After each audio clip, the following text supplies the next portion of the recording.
Narração do Dilúvio, da Epopeia de Gilgamesh. Relato babilônico.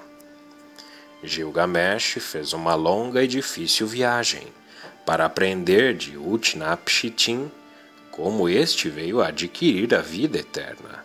Como resposta às suas perguntas, Utnapishtim conta a seguinte história.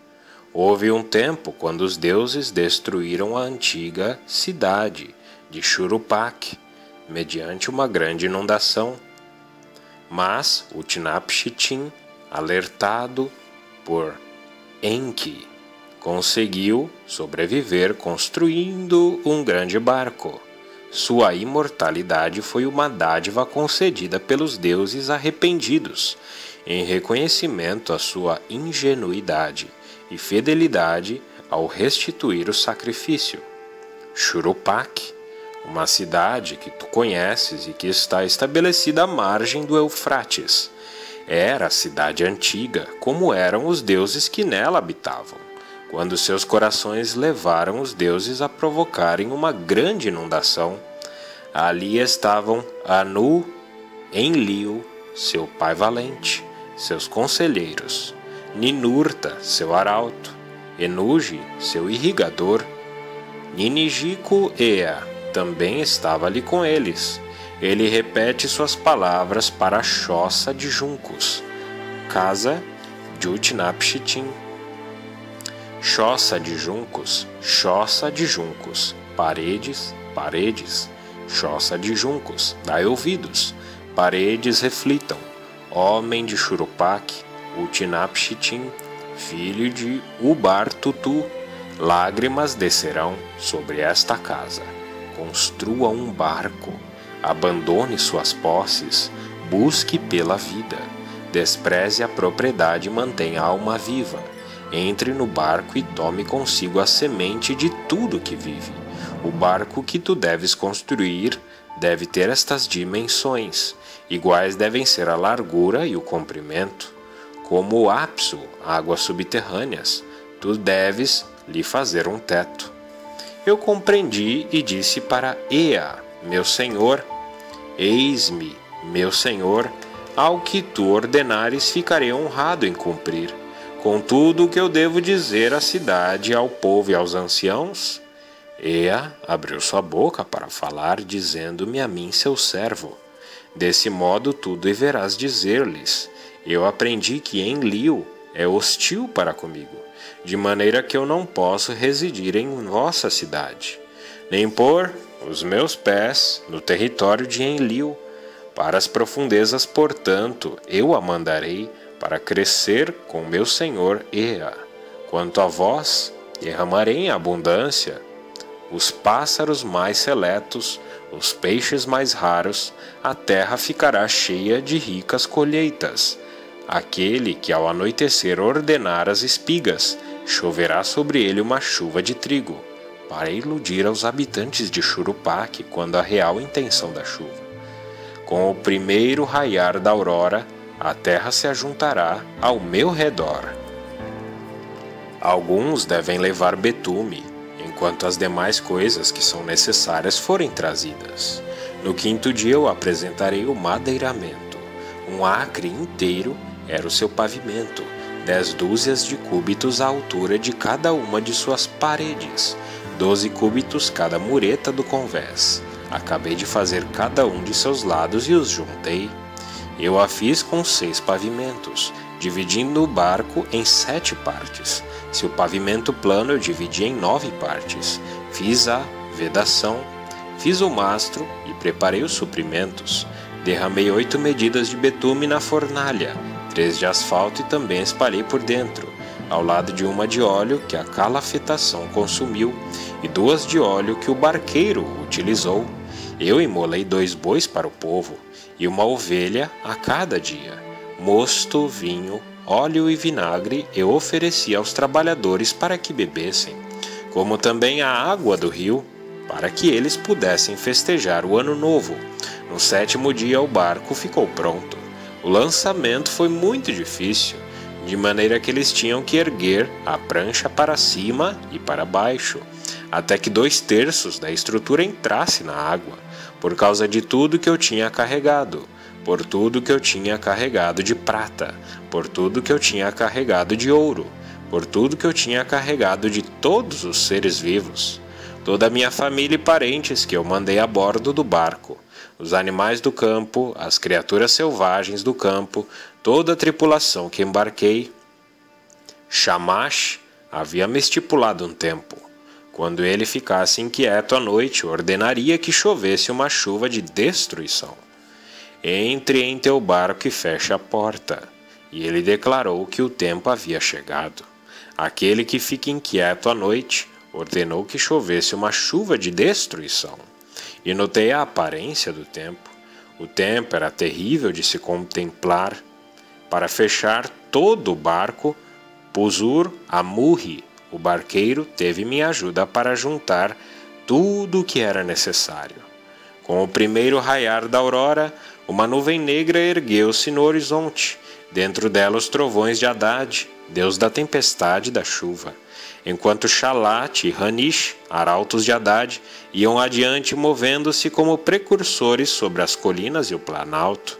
E Regal, Nergal, o deus do mundo subterrâneo, faz o anúncio. Fora da barragem, apresenta-se Ninurta e ordena que se abram os diques. Anunnaki eleva as tochas, colocando a terra em chamas com seus raios. A consternação de Haddad chega aos céus, tornando tudo que era luz em treva. A extensa terra foi destruída como um vaso de barro que cai. Por um dia a tempestade devastou a tudo, amontoando rapidamente tudo o que devastou, submergindo as montanhas, sobrepujando as pessoas como numa batalha.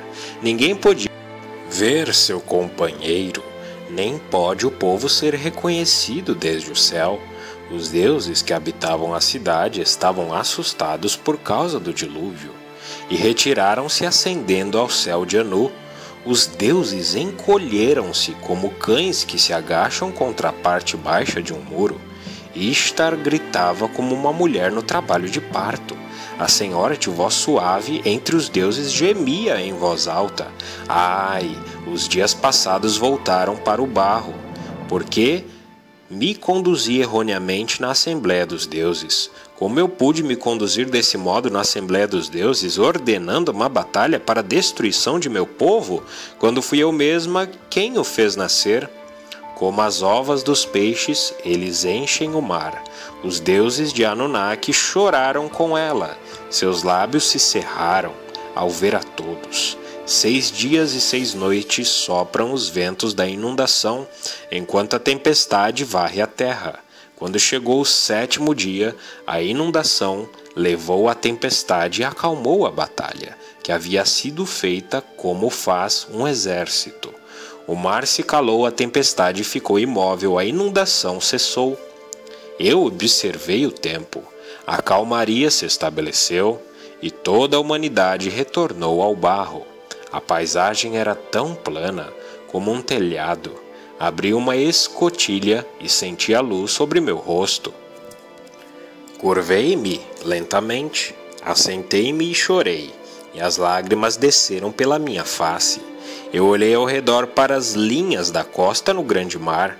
Em cada uma das 14 regiões, lá emergia uma região montanha. O barco veio a se deter sobre o monte Nisir.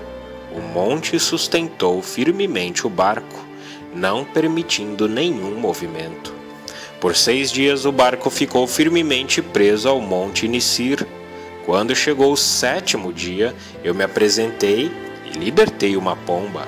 A pomba foi adiante, mas voltou. Não havia lugar para repousar, por isso ela voou ao redor e voltou. Então me apresentei e libertei uma andorinha. A andorinha foi adiante, mas retornou. Não havia lugar para repousar, por isso ela voou ao redor e voltou.